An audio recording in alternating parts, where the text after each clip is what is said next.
Oh yeah, five star LSU.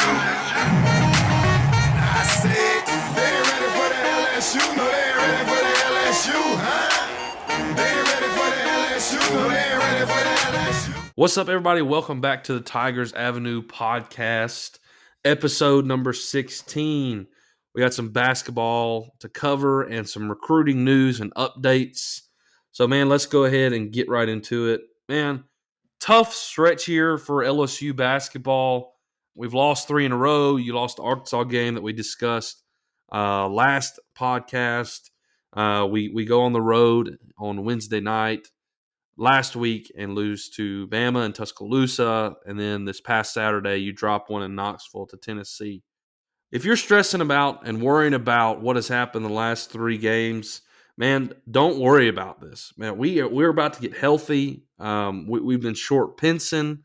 You've missed days on all of the Alabama game, essentially, and you missed him for part of the Tennessee game. When this team gets healthy, they're going to get back right. They lost to Alabama 67-70, and they were short Pinson in days. Tari Eason really tried to put the team on his back. He scored 26. Brandon Murray had a great game against Alabama. He had 19. We got in a big deficit there in the second half, and then Eric Gaines heated up and hit like 3 threes in a row, and we got really hot and brought it really close, and we fought to the very end. In the Alabama game as well, the officiating was quite questionable, Yes, to say very. the least. The fouls were 25-10 in favor of Alabama. 25-10. That just really blows my mind. And if you look at the stats, I don't know the exact numbers, but I know that LSU shot within the paint over 30 times, and Alabama shot 34 threes. 34 threes, and LSU shot 32 times inside the paint. You're only telling me they got fouled 10 times, and Alabama got fouled 25 times when they took 34 threes? It's just really, really, really hard to believe. So the fact that we were short days, the fact that we were short Pinson, and the fouls were completely lopsided. I mean, literally more than double the fouls called on us, and we still brought it within 3 points and had a chance at a last-second shot. Literally had a last-second shot go up to try to tie the game. Unfortunately, Eric Gaines missed that shot, and we lose 67-70. If Pinson and Days are in that game, I'm pretty sure you win the game, even with the fouls called the way they are.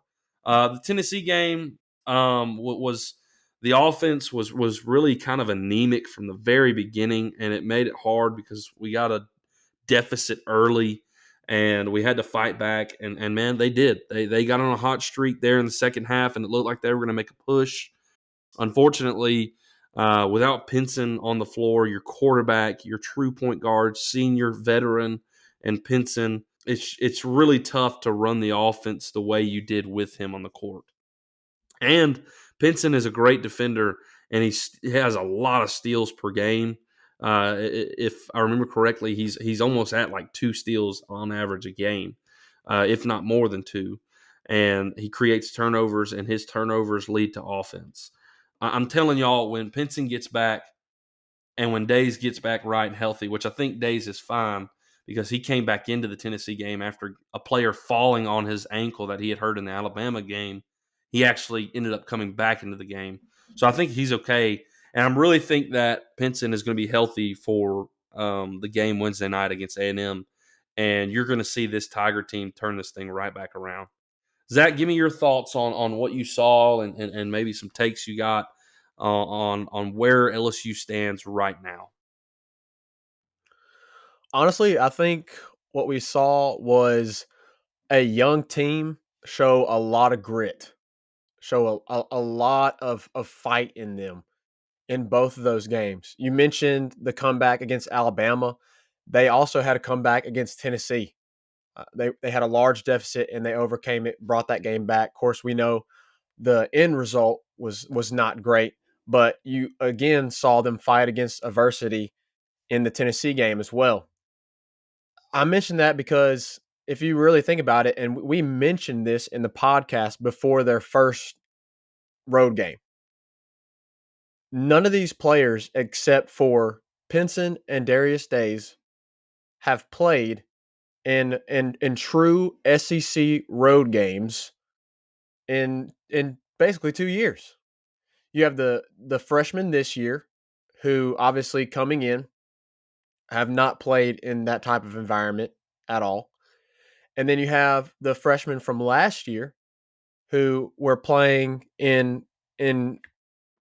arenas that were without fans. And now they're having to play, and before that, of course, they were in high school ball. And so it's encouraging to see that with all those adversities that you mentioned, this team was this close to having those wins against Arkansas, against Bama, and against Tennessee. We talked about how this 7-game stretch was going to be very critical for LSU. And we mentioned that, 5-2, 4-3, you come out of that 7-game stretch with a record like that it's very encouraging, and LSU fans should be very happy with that. Unfortunately, you lose your starting point guard, who really is the glue for that entire offense. He is the facilitator, and you got to have a facilitator in order to generate offense. And you could see that without Pinson in these games, they struggled very much to find their offensive identity. Pinson is a huge part of that. And again, I know we've mentioned a lot, but you're also down your best player in Adam Miller, who's been out the entire season. And the sad part is he was really your true shooter. You've got some guys that can put up points. Tari can put up points. Darius can put up points. Pinson, Murray, they get going. They can put up points. But to be honest with you, Reagan, if you look at this team, you don't really have a true shooter outside of Adam Miller, and then Brandon Murray potentially, right? So I know the end result of going 3-4 was not what we wanted to see, but I think when you take away all those all those things, and especially having your starting point guard out for 3 games, I think you still walk away and go, okay, we're fine. We're going to be fine.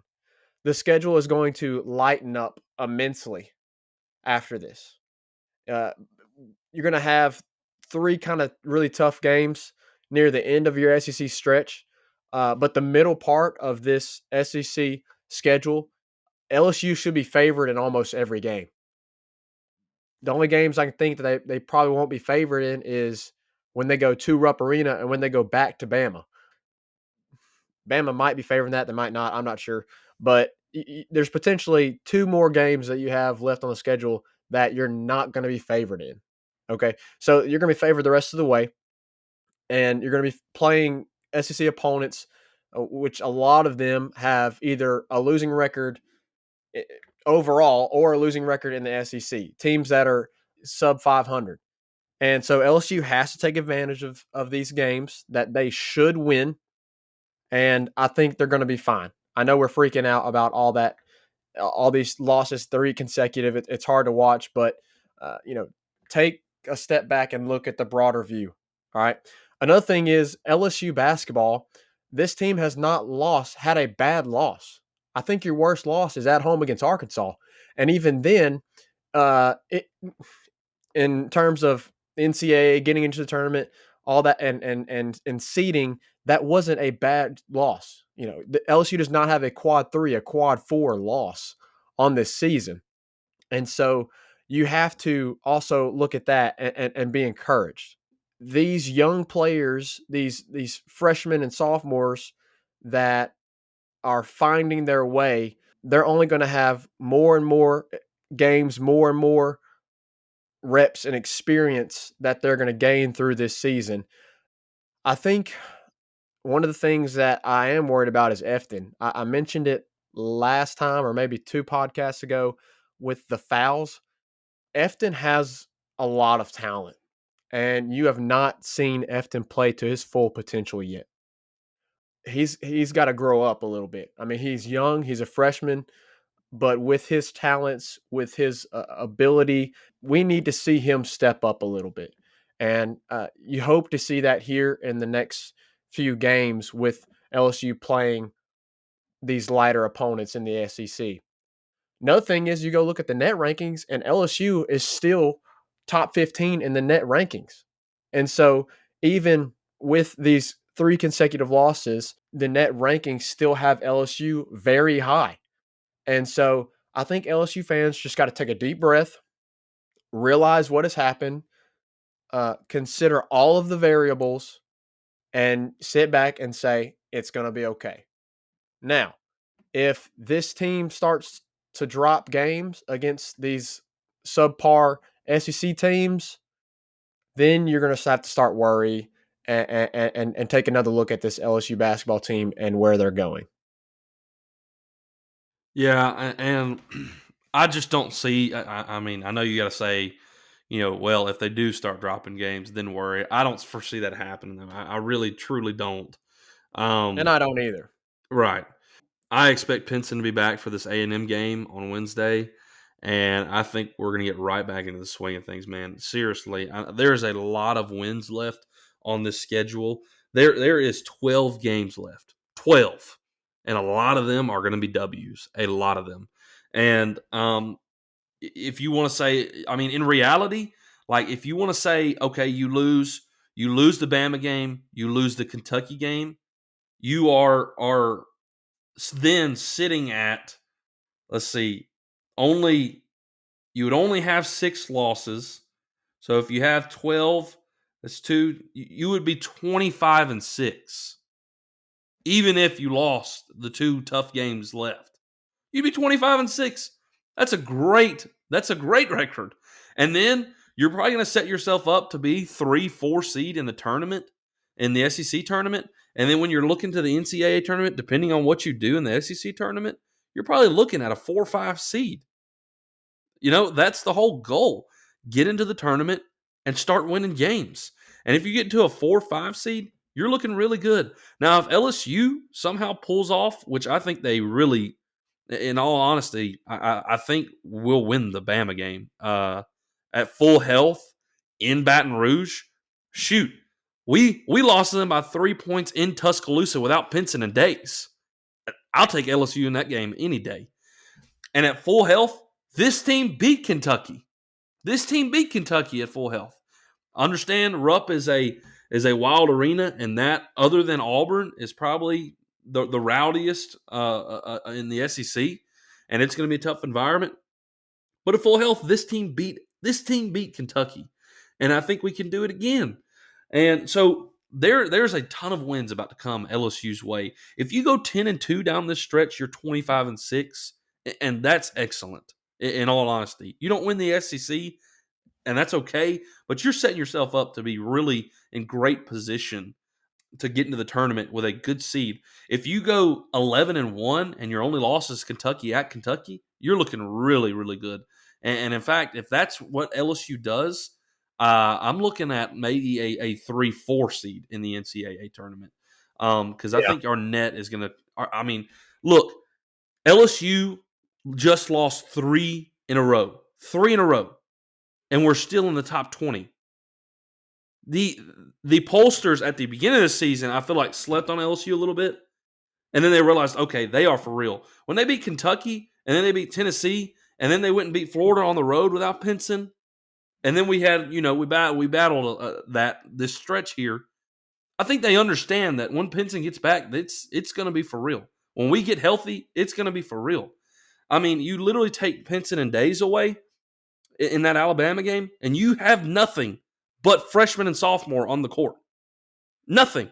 The only person on that court that isn't a sophomore, a freshman or sophomore, is Sharif O'Neal, who's coming off the bench. And against Alabama, that was only his 3rd game back from injury. So, and you only lost the game by 3 points. This team is gritty. It's tough. It's tenacious. They have fight, and they are resilient. They will not give up. And I really feel like Will Wade has instilled that in this team. And once you get Xavier Pinson back, once you get Darius Days back, I think the train keeps rolling. And I think we have a chance. I know we have a chance in every game we play once they get back. Now, if you want to talk about, okay, you know, we have to look at this in reality. You have games and you have to play them and you have to win them. Okay? So you got to play Texas A&M. First game, you're playing them at home. I like LSU. You play TCU at TCU. That'll be an interesting game with the SEC Big 12 Challenge. We'll see how that goes. You get Ole Miss at LSU. I got to think that's a dub. Vanderbilt at Vanderbilt. I feel like that's a dub. A&M at A&M. We'll see. I still like LSU. Now, here's one game that I feel like maybe there's two teams that I would worry about that may surprise you. It's Mississippi State and Missouri. They have popped a few times this year. Missouri beat Alabama earlier in the year and then darn near beat them the other night in Tuscaloosa. They have popped a little bit. And State is no team to just brush off. They're 13-5, and they're playing really good. And their point guard, I can't think of his name off the top of my head, but he is an excellent point guard, and they have built their team with transfers, kind of like LSU has, and they have a solid team in Starkville this year. But the thing is, you only play them once this year, and you get to play them in Baton Rouge. So I like LSU. Then you get Georgia, who is probably bottom barrel. I mean, they only have 5 wins Which on the will be season. that at that game. Whoop, whoop. We'll be at that game. Then you got South Carolina. And then you have Kentucky in Rupp. I'll take Kentucky in that one. Missouri, another team that you think, okay, maybe they could pop. It's in Baton Rouge. I'll take the Tigers. You get the Hogs in Fayetteville. That's another one you may want to star next to. Say, hey, this may be another game we could potentially lose. At full health, I think you beat Arkansas. In fact, if you're at full health, I think we sweep them this year. And then you got Bama at LSU, and I've already made my statement on that there. So, man, I'm not worried. I'm not worried about this team. I'm not worried about where we sit. I understand that when we get healthy, I think it's going to go right back to normal. Starting Wednesday night against A&M back in the PMAC, I think you're going to get things rolling again.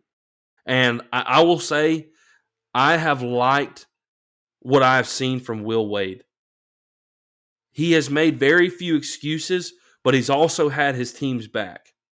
He's had his teams back. When those officiating crews were really starting to be extremely questionable, especially in the Alabama game, when that guy pinned that ball against the glass, and it was clear as day it was on the glass, he had his teams back, and he let the refs hear about it, and he drew a tech for it. And people want to say, well, that tech may have been costly. That tech may have been costly. LSU went on a major run after that tech happened. And I think it was done at the right time. And I think Will Wade is an incredible coach. Zach, there's something I've heard recently that does kind of worry me.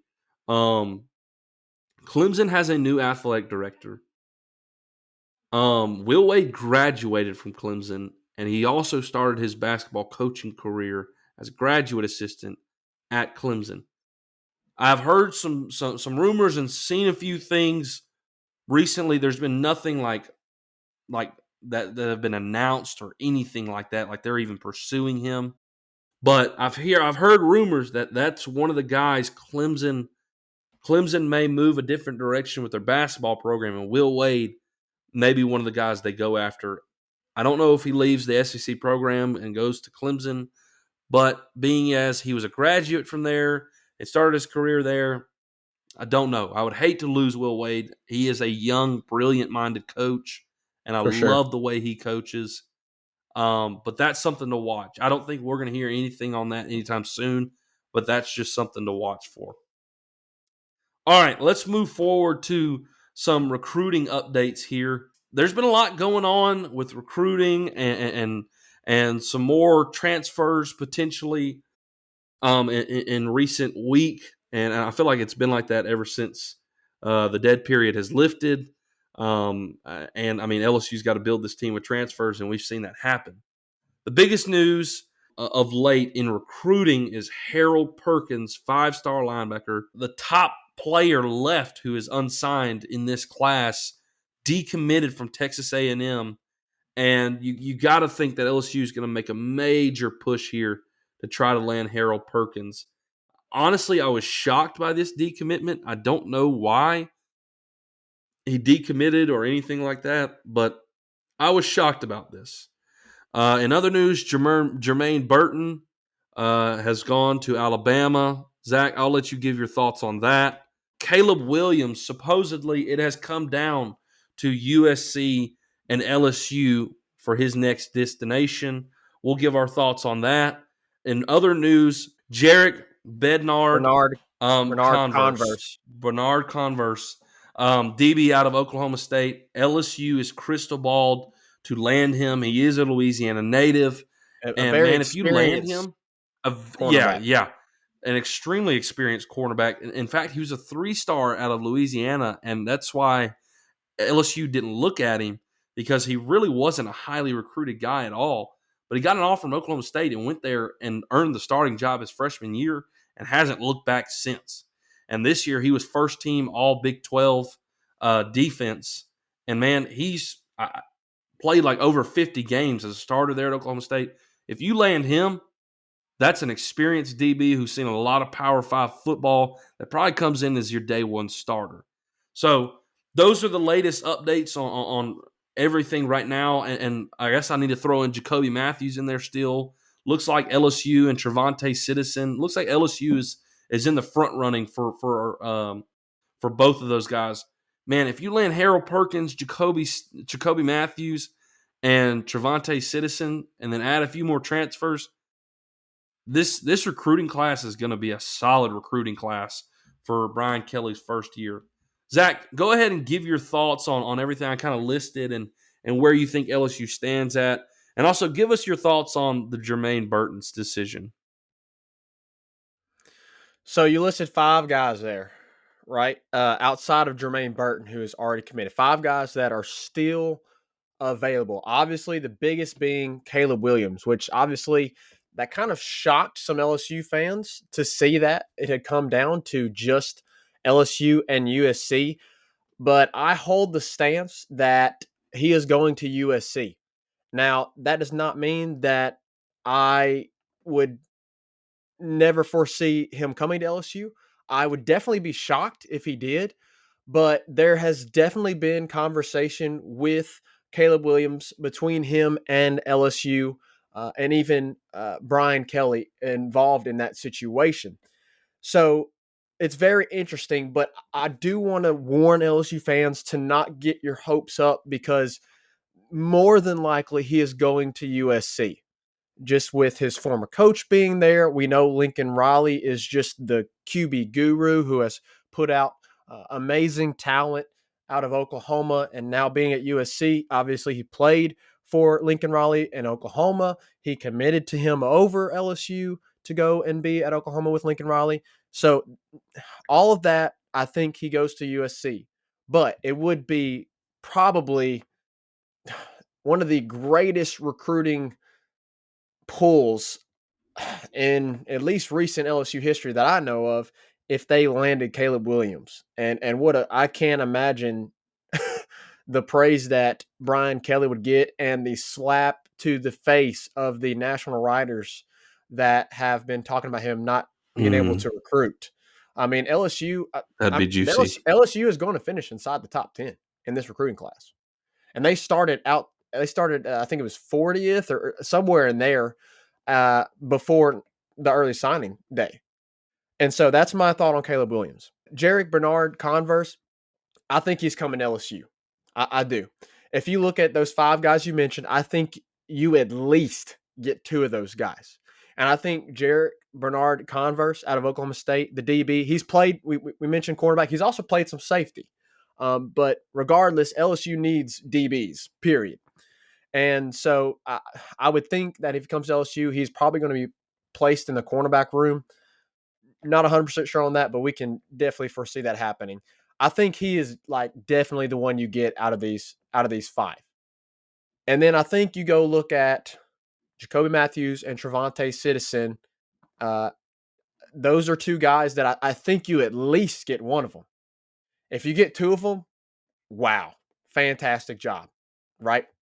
A lot of LSU fans are getting hyped about Harold Perkins decommitting from Texas A&M because they believe that he is now going to LSU.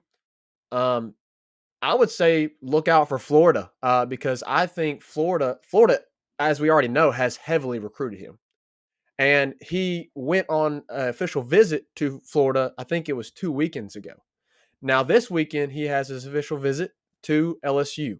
And so it's really good that he is going to finish all of his visiting and going and checking out these schools at LSU. That's wonderful. LSU is going to have to uh, throw everything at him as they should because linebacker is a huge need for LSU. And so you definitely want to get Harold Perkins in this class for sure. 5-star out of Texas to go get him and take him away from the likes of Texas A&M, of course, Florida. That would be huge. So all of that mentioned, I think you at least get two. I think three is likely. But I mean, Reagan, can you imagine? Can you imagine going 5 for 5 out of those guys? Mm, mm, mm, Oh my mm, goodness. You probably would shoot up to like, I don't even mm. know, like at least top 5, That'd be right? impressive. Top 5 in the I class? I don't would know. think so. I mean, Caleb Williams, if you get Caleb Williams, you're up there. You're up there. And again, LSU fans, don't get too excited. We don't think he's coming, but if they pulled that off, wow.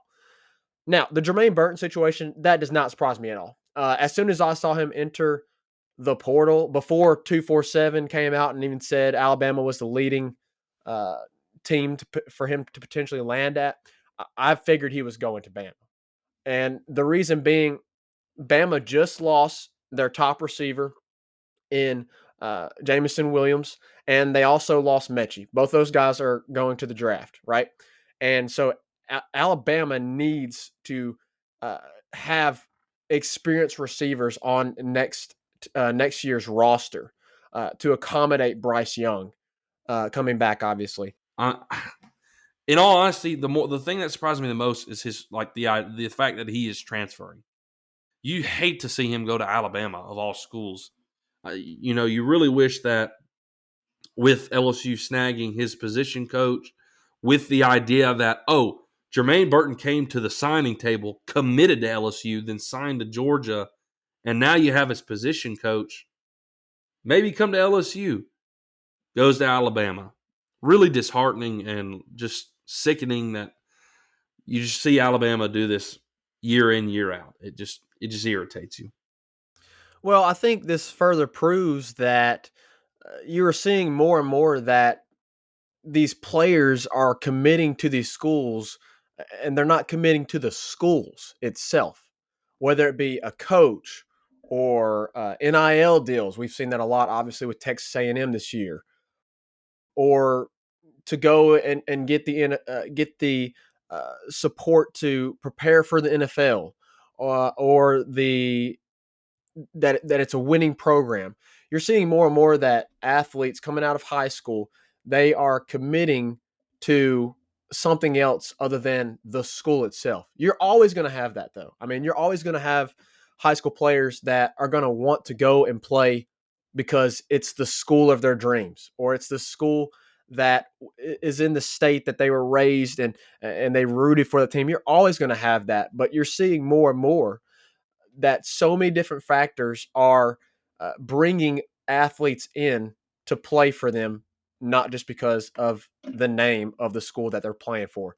And I think that has a little bit to do with of the Jermaine Burton situation. It definitely had a lot to do with the Eli Ricks situation. You know, LSU fans scoffed and were like, "Oh my gosh, why in the world would Eli Ricks go to Bama? He plays for LSU." Okay, he's a California kid. He didn't commit to LSU because he was like, this is the school of my dreams. No, he came to LSU because of more than likely Corey and Raymond and the DBU, the status of DBU. And then, of course, you have what happened, everything that happened in the last couple of years. And it's no wonder that he transferred, right? He wants to go and play somewhere immediately where he can get great NFL coaching experience and get to the next level, right? So I think with the Jermaine Burton situation, there's a little bit of that as well. Yeah, there's no question that that's in play there.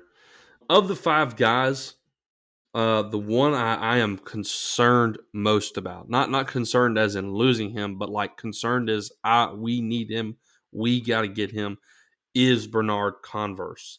And I think I mean, I know this is weird to say. This is weird to say because Caleb Williams and Harold Perkins is in this list, but I want And Jacoby Matthews. and Jacoby Matthews.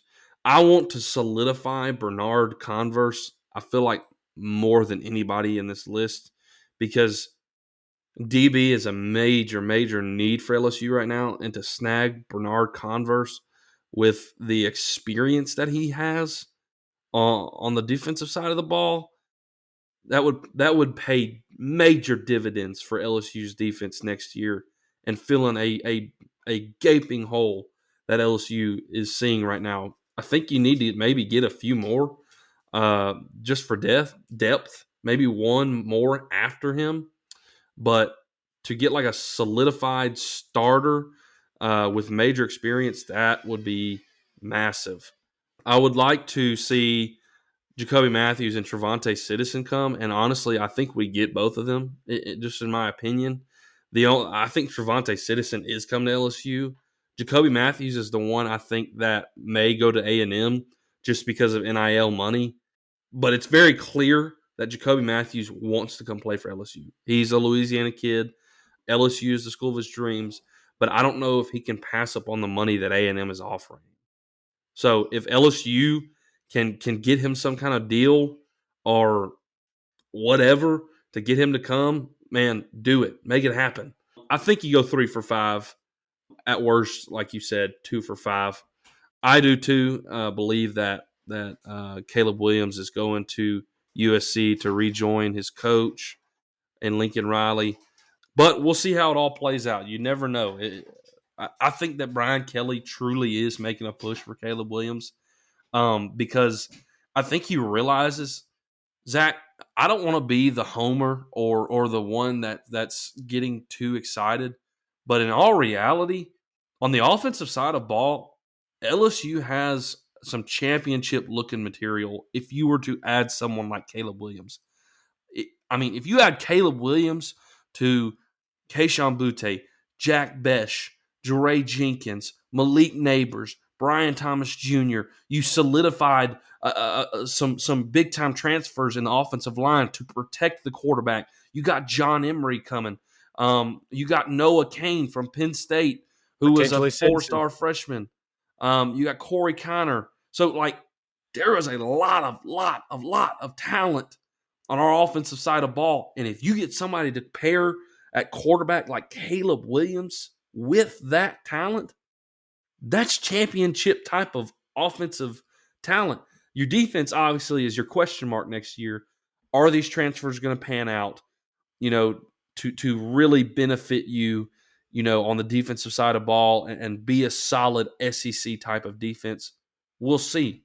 But if you land Caleb Williams, you may help yourself out on the defensive side of ball because you may score a whole lot more points and make it a lot easier on the defensive side of ball. Yeah. So I think Brian Kelly realizes he has that talent and realizes, holy smokes, if I get a quarterback in here that is like at a talent level like Caleb Williams, we might have something special right off the bat. So absolutely, dude, push and push and push until he commits, until he's done. And I know LSU fans don't want to hear this, but on the offensive side of the ball, your biggest question mark is quarterback. It is. You have Garrett Nussmeier, who's a 5-star, and who his dad has made known to the media and LSU that they want him to redshirt. And then you have Garrett Nussmeier, who has only played against a full game, well, basically a full game against Arkansas, and didn't look very good. Now, a lot of that we credit to Jake Peets and that entire scheme, but he didn't look very good. As we've mentioned, he's a gunslinger. He's erratic, and you have to find a way to tame that. And so Garrett Nussmeier, a big question mark. And then you've got Miles Brennan, who a lot of LSU fans love for his loyalty, and we do as well. But he also is a big question mark. The biggest concern for him is, can he stay healthy? I mean, the dude he had that really weird injury that he took against Missouri and had surgery, and they almost named the injury after him because of that injury, and that took him out for over a year. And then this past year, he trips over his flip flop fishing and destroys his arm. So can this guy stay healthy? And on top of that, he doesn't have a lot of experience. I know you're like, well, he's been at LSU for like 5 years. Yeah, he's played 3 games. He's played 3 games in 2020. You want to know who those games were against? Mississippi State, Vanderbilt, and Missouri. 3 teams who in 2020 were near the bottom of the SEC in defense. So yeah, he should have had a great game against those teams. So quarterback is still a concern, and LSU has made it known that they are still looking for a quarterback. I would love, for Miles Brennan to have the Cinderella story and go out there and play phenomenal and lead LSU to, a really, really great season.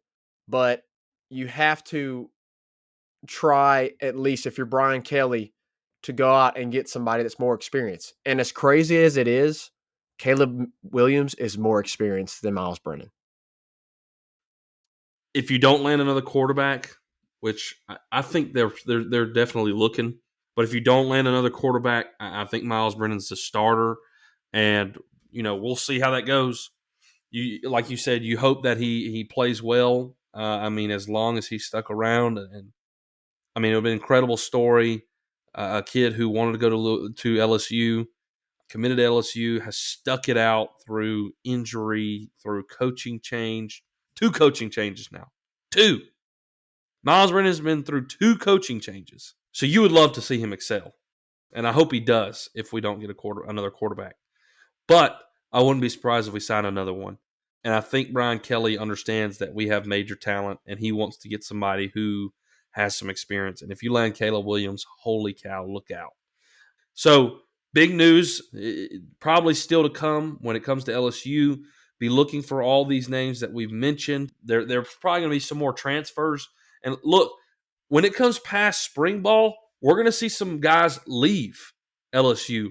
And we're probably going to see some more guys transfer in when it comes to after spring ball. So this is something we're going to continue to look at before the fall, because this roster, in my opinion, is far from finalized. There's no question about that. So keep looking at it. February 2nd is signing day, National Signing Day, and we'll see how LSU fares on the 3 guys that we mentioned tonight: Harold Perkins, Trevante Citizen, and Jacoby Matthews. Hey, that's all we got for you for this episode in the Tigers Avenue. Go follow us on Twitter at Tigers Avenue Pod, at Tigers Avenue Pod. Don't forget, the guy who does our intro, outro, 5-star hero. We wanted to continue to support him and give him love for allowing us to use his music on this podcast. We appreciate you, 5-star. Hey, we'll catch you next time in the Tigers Avenue. Peace. LSU Tigers. Who that 5-star? Who that 5-star? Who that 5-star? In the